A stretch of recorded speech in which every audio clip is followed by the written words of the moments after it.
बाबा साहब देख रहे हैं आप, आज फिर वही हुआ।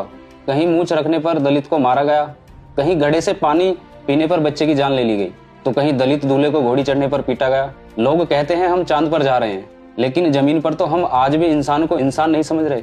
ऊंची जाति नीची जाति, ये जहर तो कम होने के बजाय और बढ़ता जा रहा है। तुम्हें लगता है ये दर्द मुझे नहीं होता था? जब मैं उस दौर में था तब हमें जानवर से भी बदतर समझा जाता था। हमारी परछाई से भी लोग दूर भागते थे। मुझे लगा था कि अगर मैं कानून बना दूंगा, सबको एक बराबर खड़ा कर दूंगा, तो शायद लोगों की मानसिकता बदल जाएगी।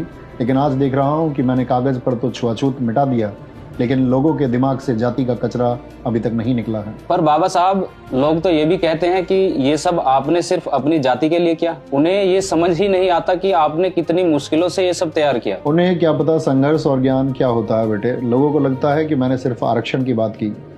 उन्हें बताओ कि जब मैं कोलंबिया और लंदन में अपनी रातें काली कर रहा था, तब मैंने द प्रॉब्लम ऑफ रूपी जैसी किताबें लिखी। ये वही रिसर्च थी जिसकी नींव पर आज तुम्हारे देश का रिजर्व बैंक ऑफ इंडिया अर्थात RBI खड़ा है। सिर्फ यही नहीं, आज तुम्हारे खेतों में जो पानी आता है, जो दामोदर घाटी और हीराकुंड जैसे बांध बने हैं, उनकी नीतियां मैंने ही बनाई थी। मैंने 18 घंटे जागकर पढ़ाई की, अपनी आंखों की रोशनी गंवाई, ताकि मैं भारत को दुनिया के सबसे बेहतरीन देशों की कतार में खड़ा कर सकूं। मेरा काम किसी एक जाति के लिए नहीं, पूरे भारत के निर्माण के लिए था।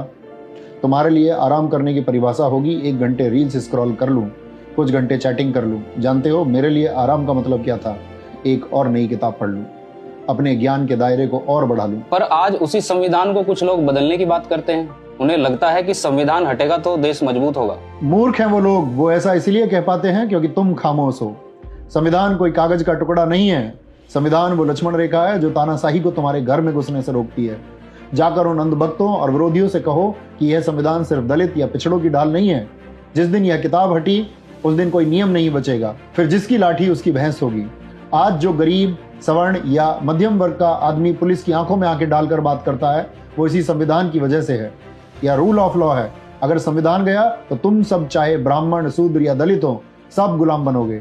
उस दिन इंसान की कीमत खत्म हो जाएगी और पुराना दौर लौट आएगा।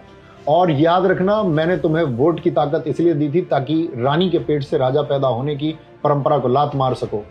मैंने चाहा था कि अब राजा वो बनेगा जो काबिल होगा।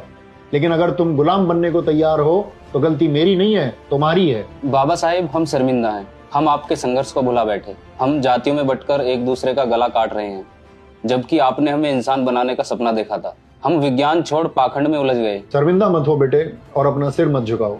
मुझे कमजोर और रोने वाले लोग पसंद नहीं। मुझे वो युवा चाहिए जिसकी रीढ़ की हड्डी